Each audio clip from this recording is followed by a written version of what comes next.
오늘은 신년 첫 예배로 함께 우리 어린이 부서와 예배 드립니다. 우리 어디 갔을까요?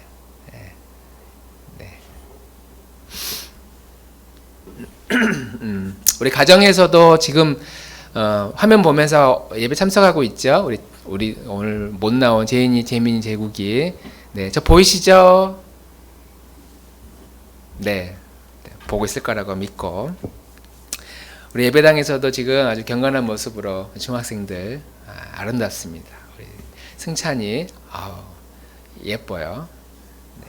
우리 교우들도 함께 이렇게 예배 드릴 수 있어서 너무 감사합니다. 새해가 되면 계획을 세우죠. 올해는 내가 어떻게 해야 되겠다. 어제 저녁에 우리 밤 늦게까지 어떤 계획과 소망이 있는지 서로 나누었는데 뭐 항상 하는 계획들이 있어요. 어른이 되면 올해는 좀 돈을 모아야 되겠다, 뭐 다이어트를 해야 되겠다, 뭐 이런 계획들을 우리들은 다들 합니다. 예수님을 믿는 사람이든지 안 믿는 사람이든지 우리의 한결같은 계획, 미래를 준비하는 거, 공부를 열심히 해서 그것도 미래를 준비하는 거니까 공부를 하겠다, 뭐 저축을 더 많이 하겠다, 운동을 해서 나중에 나이들 아프지 않게끔 건강을 챙기겠다.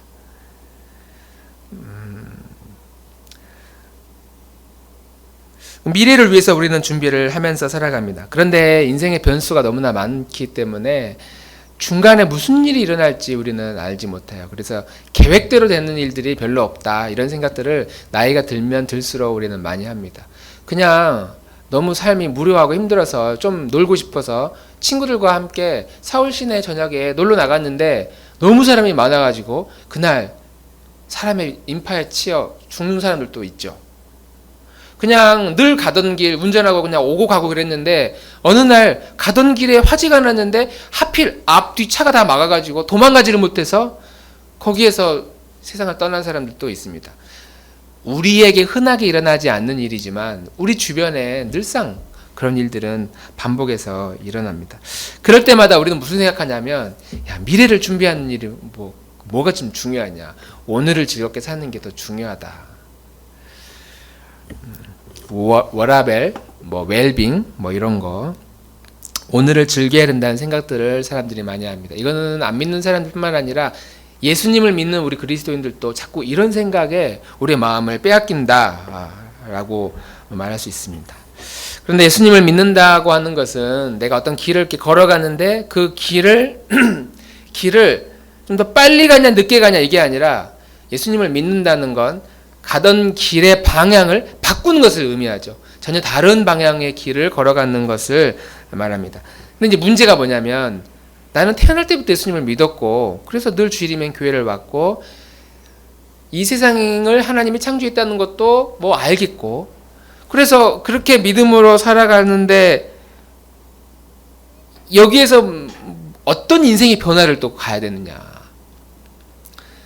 나는 신앙생활을 지금까지 버린 적이 없는데 믿음 생활을 오래 한 사람일수록 내가 여기서 아주 획기적인 인생의 변화, 코페르니쿠스적인 인생의 전환점 이런 게 있다고 하는데 그런 게 나에게 꼭 필요하겠느냐, 우리 이런 생각을 하게 된다는 것이죠. 신앙생활을 오래 하면 오래 할수록 어떤 변화에 대한 도전보다는 지금 현재 삶에 대한 만족과 또 평안하게 이렇게 살아가기를 소망하는 것들이 더 많다라고 말할 수 있습니다. 그런데 오늘 읽은 이 본문의 말씀, 신년 예배 때마다 항상 설계되어지는 이런 말씀들은 우리의 변화에 대해서, 우리가 변화되어야 할 것들에 대해서 새로운 도전들을 말씀하고 있습니다. 우리 한번 읽어보겠습니다. 고린도후서 5장 17절. 네, 위에는 개역개정 옛 성경이고요. 밑에 말씀은 세번역 성경인데 우리 같이 한번 읽어보겠습니다. 큰 소리로, 우리 가정에서도 큰 소리로 따라해주세요. 시작. 그런즉 누구든지 그리스도 안에 있으면 새로운 피조물이라. 이전 것은 지나갔으니 보라 새 것이 되었도다. 누구든지 그리스도 안에 있으면 그는 새로운 피조물입니다. 옛 것은 지나갔습니다. 보십시오, 새 것이 되었습니다. 성경에서 믿음은 확실히 어떤 변화되는 것을 의미해요. 예수님을 믿으면 반드시 변화가 되어야 돼요. 그런데 예수님을 믿었는데도 아무런 변화가 없다. 이건 확실히 잘못 믿고 있는 거예요. 믿음이 깊어지면 깊어질수록 이런 변화의 폭과 양은 더 많아지기 마련입니다. 그런데 성경에서 내가 믿기 때문에 이제 새로운 피조물이 되었다라고 하는 이 말은 내가 새로운 피조물이 되었기 때문에 나는 이제 새 사람이 되었구나. 나는 다른 사람과 다르구나. 새로운 모습으로 새롭게 새 사람답게 이제 살아야 된다. 이걸 말하는 게 아니라는 거죠. 그리스도 안에 있으면 누구든지 새로운 사람이 되었기 때문에 새로운 피조물로 보라 새 것이 되었다. 우리는 새 사람이 되었으니까 새 사람답게 내가 살아야지, 이것을 말하는 게 아니다. 오히려 하나님은 우리에게 너가 예수님을 믿는 순간 또 믿기 때문에 너는 이미 새롭게 되었다. 너가 엄마 아빠의 자녀인 것처럼 이미 너는 누가 뭐래도 엄마 아빠의 자녀다. 엄마의 아들이고 아빠의 딸이다. 존재론적인 변화를 지금 말하고 있는 것이죠. 그래서 새해가 되면 그런즉 누구든지 그리스도 안에 있으면 새로운 피조물이고, 내가 이제 올해는 정말 새로운 마음으로 살아야지. 이런 차원에 내가 새로운 것을 다짐하고 새롭게 되기를 소망하고 새로운 변화를 더 갈망하면서 올해는 내가 어떤 변화를 이루어야 되겠다. 내 성격이나 내 잘못된 습관이나 내 언어나 이런 것들을 변하려고 하는 것이 아니라 성경은 이미 우리가 신분이 변했다라고 선언하고 있는 겁니다. 하나님이 우리를 그렇게 임명해 주신 거죠. 어떤 것을 고쳐가지고 사용한 게 아니라 내가 예수님 믿는 순간 우리의 지금의 모습과 형편이 어떻든 상관없이 이미 우리는 새로운 모습이다. 여기 앉아 계신 우리 또 컴퓨터 모니터 앞에서 예배를 드리는 모든 분들도 이미 우리는 변화된 모습이라는 사실을 우리는 늘 기억해야 될 줄 믿습니다. 할렐루야. 그러면 이미 믿고 난 다음에 우리는 새로운 사람이 되었다. 근데 이게 그냥 와닿지가 않아요. 왜냐면 우리는 똑같은 모습인 것 같잖아요. 그러면 변화는 도대체 언제 일어나냐, 변화. 이미 새로운 사람이 되었다고 선언을 했는데 변하지 않는 우리의 모습이 있거든요. 가을이 되면 감나무에서 감이 떨어집니다. 따서 입에 넣어야 그게 맛있는 과일이 되죠. 우리 교회 창문 쪽에 보면 가을마다 우리를 유혹하는 정말 멋진 감나무가 한 그루 있어요. 언제쯤 되면 저 감나무 아래 가서 저걸 좀 따볼까 할 정도로 정말 아름답고 멋진 나무입니다. 근데 그 나무 과일을 먹겠다고 그 밑에 누워가지고 이렇게 입을 벌리고 있으면 절대 그 나무가 우리 입에 들어가지 않는 것처럼 하나님이 우리에게 이미 새 사람이 되었다고 선언을 하셨는데 우리는 그러면 새 사람답게 살지 않으면 안 될 것 같은 이런 두려운 마음, 이런 쫓기는 마음을 갖게 된다는 거죠. 그래서 어떻게든 내가 변화되어야 되겠다 이런 마음으로 새로운 한 해가 되면 마음으로 다짐을 해요. 특히 신앙적인 다짐을 합니다. 우리는 이제 새벽 기도가 없지만 내가 새벽 기도를 빠지지 않고 다녀야 되겠다. 올해는 성경 창세기부터 요한계시록까지 한번 통독하겠다. 내가 필사를 하겠다. 새벽 기도, 새벽 40일 기도 하고 금식 기도를 하고 무슨 훈련을 받고 여러 가지 신앙의 도전과 활동들을 합니다. 그런데 문제는 이런 열심을 새해가 되면 꼭 하고 그렇게 10년, 20년 동안 수많은 훈련들을 받고 도전했어도 시간이 거꾸로 가는 것 같다는 느낌을 지울 수가 없어요. 믿음이 좋아지는 게 아니라 점점 식어져 간다. 우리 공감하실지 모르겠지만 청년 때 내가 가지고 있던 신앙의 열심과 지금 내가 가지고 있는 신앙의 열심 비교해 봅시다. 언제 내가 가장 열심히 있었고 뜨거웠는가. 옛날에 정말 열심이었잖아요. 나이가 들면 들수록 그 열심이 식어져요.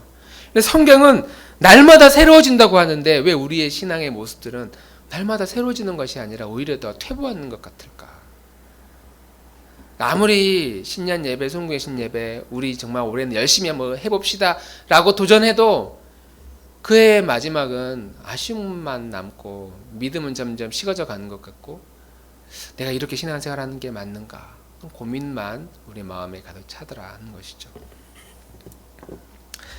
그런 점을 보면 우리가 그동안 해왔던 수많은 노력과 시도들이 내 신앙을 쌓아 올리기 위한 그 기초가 모래 위에 지은 집과 같다. 뭔가 열심히 하는 것들은 뭔가 의미 있고 좋은 건데 시간이 갈수록 믿음이 더 견고해지는 게 아니거든요. 믿음이 식어져 가고 뭔가 약해져 가고 뭔가 알 것 같으면서도 여전히 우리는 비슷비슷한 그런 상황에 자꾸 빠지는 모습들이 우리에게 있더라라고 하는 것이죠. 그 모래 위에 지은 이 집과 같은 이런 신앙의 모습들은 뜨겁고 열심을 낼 때는 정말 믿음이 성장하는 것 같고 내가 변한 것 같고 야 내가 이렇게 신앙생활하면 하나님의 은혜를 많이 받을 것 같고 그런 도전의 마음이 있지만 그런데 이건 하나님의 은혜가 우리 안에 있을 때 이야기지 은혜가 사라지고 나면 옛 본성들이 금방 드러나기 마련이죠. 내가 뭔가 변한 것 같아. 근데 은혜가 식고 나면 결국 우리가 원래 내가 내 모습보다 더 악해진 것 같고 더 심령이 굳어지는 것 같은 그런 모습들을 우리는 보게 됩니다. 오히려 옛 모습으로 돌아가 버리는 것이 아니라 옛 모습이 아니라 더 교묘하고 더 은밀한 죄 가운데에 빠져드는 모습이 바로 우리의 모습이다라고 말할 수 있습니다. 그런 점에서 우리는 새로운 한 해가 되었을 때에 내가 새로운 모습으로 살아가는 것보다 하나님이 무엇을 도전하시는가를 18절 말씀을 통해서 더 알 수 있습니다. 18절 고린도후서 5장 18절 말씀 두 번에 걸쳐서 한번 읽어보겠습니다. 위의 말씀 아래 말씀 시작. 모든 것이 하나님께로서 났으니 그가 그리스도로 말미암아 우리를 자기와 화목하게 하시고 또 우리에게 화목하게 하는 직분을 주셨으니 이 모든 것은 하나님에게서 났습니다. 하나님께서는 그리스도를 내세우셔서 우리를 자기와 화해하게 하시고 또 우리에게 화해의 직분을 맡겨 주셨습니다. 그래서 하나님이 우리에게 질문을 해요. 도전을 해요. 이렇게 야 넌 새해가 됐는데 뭔가 변화되어야 되겠는데 넌 뭘 변할래? 너 어떻게 변할래? 무엇을 위해서 그렇게 새롭게 되겠느냐? 내가 올해는 내 믿음을 위해서 내가 성경도 읽고 기도도 하고 무엇인가 신앙의 도전들 가지고 그렇게 새로워지려고 애쓰는데 하나님은 우리에게 야 너 이미 새로워진 사람이 됐는데 왜 그렇게 새로워지려고 애쓰냐? 훈련을 받는 이유가 그런 거잖아요. 매일매일 숙제를 하는 이유가 실력을 키우기 위한 거잖아요. 그런데 신앙에 있어서는 이미 우리가 새로워졌다는 거예요. 이미 변화되었다. 새로운 피조물이 되었다 이렇게 선언을 하는데 우리는 그러면 열심을 내고 있는데 지금 이렇게 주일날도 빠지지 않고 나와서 예배드리고 몸이 아프면 못 나오지만 모니터 앞에서 지금 이렇게 온라인으로 예배를 드리고 있고 이렇게 지금 열심을 내요. 아침마다 큐티를 하고 돌아가면서 우리 기도를 하고 교회를 섬기고 또 전도하자고 하면 전도를 하는 이런 열심을 우리는 다 내고 있어요. 뭘 위한 열심이냐? 주님 우리에게 야 변화되려고 그렇게 하면 너의 믿음과 신앙이 성장하니까 변화되려고 그러한 열심을 내지 말고 진짜 우리가 열심을 내고 힘을 쏟아야 될 그 지점이 딱 하나 있다. 딱 하나. 다른 게 아니다. 그게 뭐냐? 화목이라는 거예요. 화목.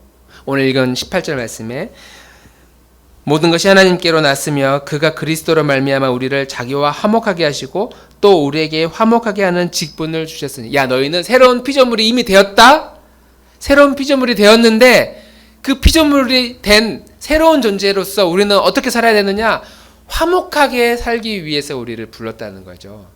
화목하기 위해서 화목하게 하는 직분을 우리에게 주셨다. 그러니까 우리는 이 화목이라는 거, 사람들과의 그런 관계가 좋다는 걸, 관계가 좋고 하나님과의 좋은 관계를 누리는 그러니까 이런 관점에서의 이런 화목은 내가 무엇인가 믿음 생활을 위해서 열심히 하고 기도하고 도전하고 그렇게 살아가면 이게 따라오는 것이라고 자꾸 생각을 한다는 거죠. 이게 우리가 그동안에 배워왔고 알아왔던 열심이에요. 저도 그렇게 배워왔고. 그래서 특히 가정에서 부모님의 믿음이 좋은 가정에서 기도를 많이 하고 신앙생활을 열심히 하면 하나님이 우리 가정에 축복을 주셔서 가정의 화목과 평안을 주실 것이다 라고 우리는 가르쳐고 저는 그렇게 배워왔어요. 신앙생활을 열심히 하면 하나님이 우리 가정을 책임져 주신다. 저는 그렇게 들어왔고 많은 사람들이 그렇게 알고 열심히 해요. 성경 1년의 통독 간증이 대부분 그런 거거든요.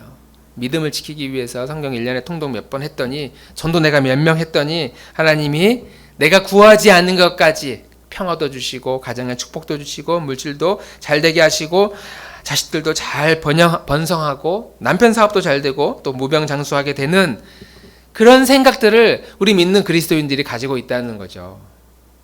내가 주님을 위해 더 헌신하고 열심을 내고 믿음으로 살기에 부단히 노력하면 하나님이 이런 부수적인 것들을 축복해 주신다. 그래서 우리를 화목하게 하실 것이다. 그런데 성경은 정반대의 이야기를 하고 있습니다. 화목은 따라오는 것이 아니라 화목하게 하기 위해서 절대적으로 힘쓰고 우리가 노력하고 애써야 된다는 것이죠.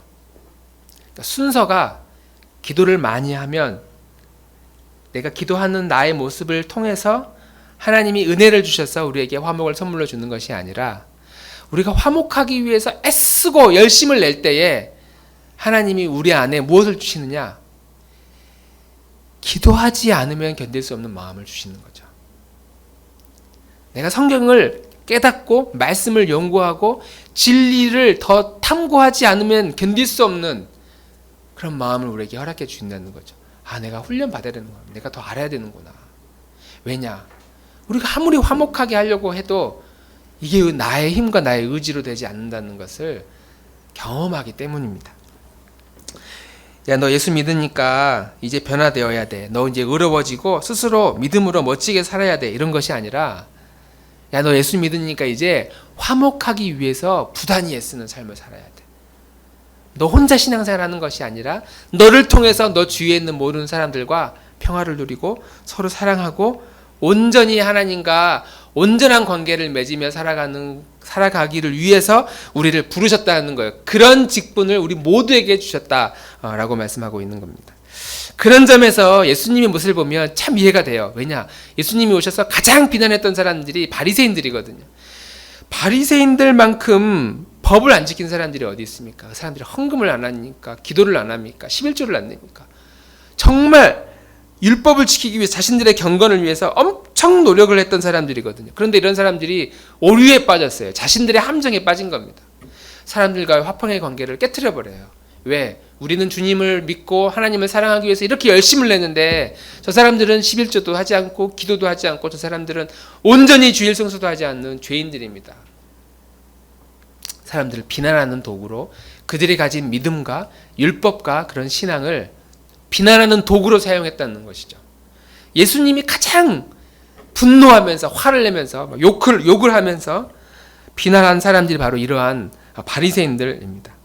바리새인들은 이렇게 기도해요. 하나님 앞에. 하나님, 제가 여호와를 섬기기 위해서 간음도 하지 않고 토색도 않고 불의도 행하지 않고 일주일에 2번씩 금식하면서 11조도 꼬박꼬박 드리고 율법을 지키기 위해서 이렇게 애쓰는데 저 사람들은 그렇게 살질 않습니다. 그리고 그 옆에서 바리새인들처럼 살지 못하는 사람들은 이렇게 기도해요. 주님, 나를 불쌍히 여겨주십시오. 나는 죄인입니다. 나는 저 바리새인들처럼 저렇게 11조도 제대로 드리지 못하고 주일 성수도 온전히 못하고 나는 여전히 내 양심의 가책을 느끼는 일들을 하면서 살아가고 있습니다. 누가복음 18장의 기도인데요. 우리 함께 한번 읽어보도록 하겠습니다. 9절부터 13절까지 함께 읽겠습니다. 시작. 스스로 의롭다고 확신하고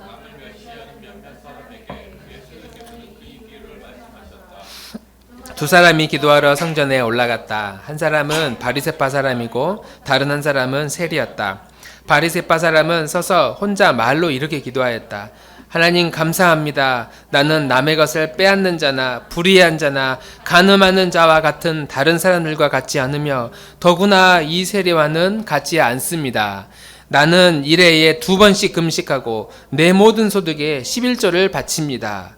그런데 세리는 멀찍이 서서 하늘을 우러러볼 엄두를 못 내고 가슴을 치며 아, 하나님, 이 죄인에게 자비를 베풀어 주십시오 하고 말하였다. 바리새인들이 지금 하는 이 열심의 지금 어디에 열심을 내느냐 이렇게 변화하려고 몸부림을 치는 거예요. 금식도 하고 11조도 꼬박꼬박 내고 남들처럼 그렇게 삶을 함부로 대충대충 살지도 않고 다른 사람보다 훨씬 경건한 이런 변화된 모습을 살기 위해서 몸부림을 치고 있는데 예수님은 그렇게 몸부림치지 말라는 거예요. 그렇게 살려고 구별되게 살려고 애쓰지 말고 이미 너희는 변화된 신분 자체가 이미 변화된 하나님의 자녀다. 자녀된 것이고 그런 열심이 아니라 어떤 열심이냐. 이 바리새인들이 세리와 같은 죄인들, 이방인들, 고아와 과부들, 가난하고 힘없고 연약한 사람들과의 화평을 위해서 그들을 품었어야 되는 거죠. 실제로 교회에서 이런 정지들을 참 많이 합니다. 지금은 이제 그러지 않는데 예전에 교회에서 이 강대상 위에도 못 올라가고 계세요. 여기 강대상 위에 강단에 올라가지도 못하겠어요. 왜냐하면 거기는 거룩하고 구별된 하나님의 말씀이 임하는 곳이니까 들어오지도 못하겠어요. 예배당에서 이렇게 예배 시간에 우리 어린이들은 이렇게 어른들 예배는 뭐 가끔 있으니까 오랜만에 이렇게 1년에 한 번씩 같이 예배 드리는 날에 꼭 참고 자리에 앉아 있지. 매주 이렇게 어른들이랑 예배 드린다고 생각해 봐요. 승찬아. 어른 예배 없고 어른들이랑 매주마다 이렇게 예배 드린다고 생각해 봐요. 그럼 재미있을 것 같아요? 좀 지루할 것 같아요? 뭐라고요? 지루할 것 같죠? 매주 예배 드리면 얼마나 지루하겠어요. 그런데 1년에 한 번씩이니까 이렇게 얌전하게 있지. 진짜 매주 이렇게 하면은 예배 막 교회 가기도 싫고 막 예배도 귀찮고 막 도망가고 싶고 그런 마음이 든다는 말이죠. 그러니까 교회는 그런 사람들 예전에는 아주 혼쭐이 났어요. 막 혼나고 막 예배 시간에 떠들고 딴 데 보고 그러면은 막 하나님이 마치 가만히 안 있는다는 것처럼 그렇게 예배를 함부로 드렸다가는 하나님이 반드시 당장에 심판할 것처럼 그렇게 이야기를 했어요. 그런데 실제로 그런 마음을 가지면 그런 말을 하면 변화된 것처럼 보여요. 왜냐하면 무서우니까 꼼짝도 안 해. 예배 시간에 잘 예배를 드려. 저는 이게 참 옛날에 했던 쉬운 방법이었다. 하나님도 그렇게 지금 다루시면은 진짜 사람들이 말 잘 들을 텐데 지금 왜 하나님이 그렇게 다루지 않으실까 이런 생각을 합니다. 예를 들면 이런 거죠. 주일날 교회를 가는데 교회를 한 번씩 빠져요. 그런데 빠질 때마다 하나님이 내버려 두지 않아. 그냥 한 방에 날려 막 심판. 오늘 우리 전상 집사님이 이제 가정이 코로나 때문에 안 나왔는데 어쨌든 교회를 안 나왔어요. 다음 주에도 안 나와서 전상 집사님 왜 안 나왔어요? 지난주에 예배 빠져가지고 그 다음날 더 큰 뭔가 뭐 사고가 나가지고 지금 병원에 입원해 있대. 아 그렇구나. 근데 이게 한번 그러면 그냥 그런가 보다 하는데 어쩌다가 우리 임 집사님이 또 교회를 빠졌는데 다음날 막 병원에 실려가 있고 막 목숨이 막 위태위태하고 막 그러는 경우 교회에서 한 3번만 당하잖아요. 전 교인이 출석합니다. 예배 막 계속 지각하고 늦게 오고 막 그러다가 그런 사람들이 몇 번만 어려움을 당하잖아요. 그러면은 바로 정신 번쩍번쩍 들어요. 예전에 제가 있던 교회였는데 목사님을 굉장히 힘들게 했던 그런 교회가 있었어요. 장로님들이 있었어요. 그분들 어떻게 할 수도 없고 그냥 쫓아낼 수도 없고 어떻게 할 수도 없는데 어느 날 한 해에 그 2 장로님을 하나님 다 데려가셨어요. 그리고 나서 그 교회에 놀라운 그 평안이 찾아왔어요. 목사님 대적하면 큰일 나. 저렇게 오랫동안 목사님을 괴롭히고 힘들게 하니까 하나님이 저렇게 데려가지라고 하는 그런 소문이 암암리에 퍼져가지고 아주 교회 목사님의 마음을 정말 편안하게 했다는 실화예요. 실제로 그런 이야기가 있대요. 그게 실제였는지 그냥 우연이었는지는 우리는 알 수 없지만 실제로 우리가 하나님 앞에 조금만 범죄해도 하나님이 막 심판한다면 아마 우리는 더 믿음을 더 열심히 지킬 거예요. 교회도 절대 안 빠지고 예배 시간에 떠들지 않고 숙제도 열심히 하는.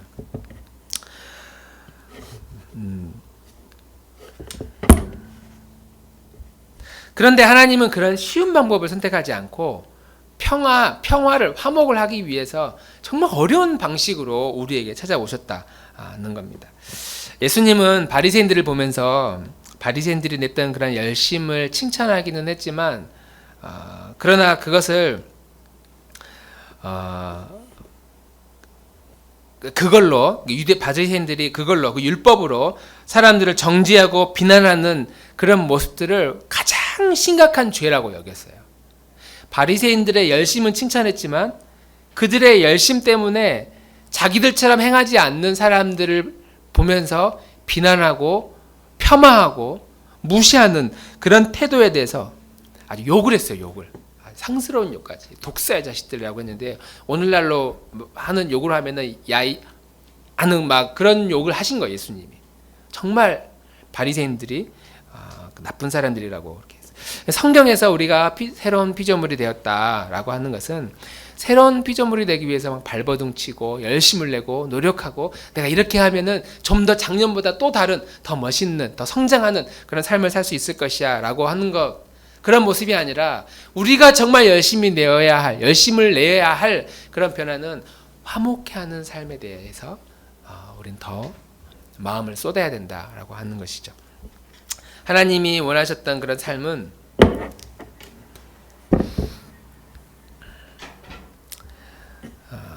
하나님이 우리에게 원하셨다라는 그런 변화는 변화시키는 어떤 직분이 아니라 훈련이 아니라 화목하게 하는 직분을 주셨다는 것.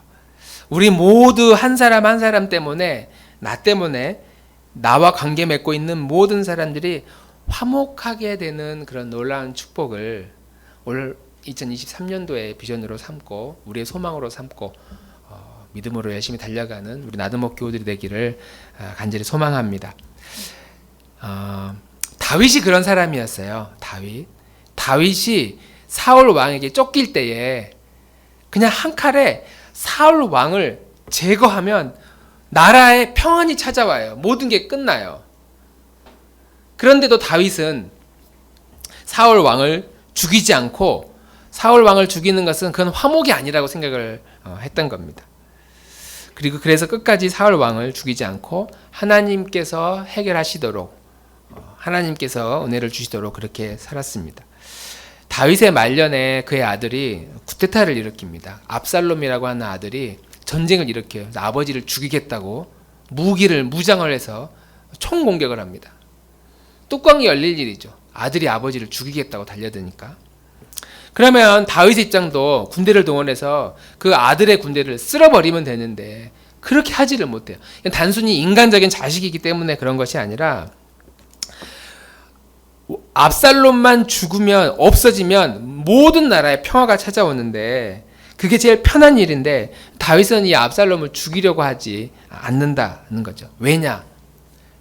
그것은 화목을 이루는 일이 아니라고 생각을 했던 거예요. 그러니까 누구의 화목이냐면 다윗과 하나님과의 화목이 아니라고 생각을 했던 거예요.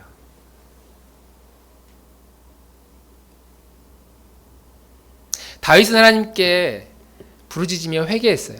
압살롬이 저렇게 분노하며 전쟁을 일으켜서 쿠데타를 일으키고 아버지를 죽이겠다고 하는 저 모습은 나의 죄 때문이다. 아버지인 다윗의 모습 때문이다.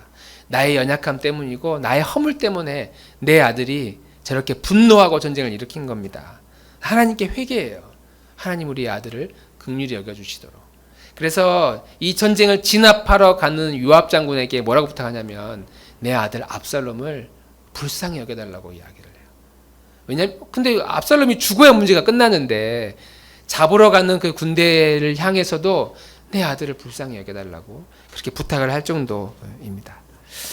다윗은 자기 아들이 그렇게 폭력적이고 권력지향적인 사람이 된 것은 자신의 죄 때문에 그렇게 된 것이 아니겠는가. 그래서 하나님께 나의 죄악을 용서해달라고 하나님께 죄책감을 가지면서 하나님과의 화목에 집중하려고 했을 때에 바로 압살롬에 대한 긍휼의 마음을 갖게 되었다.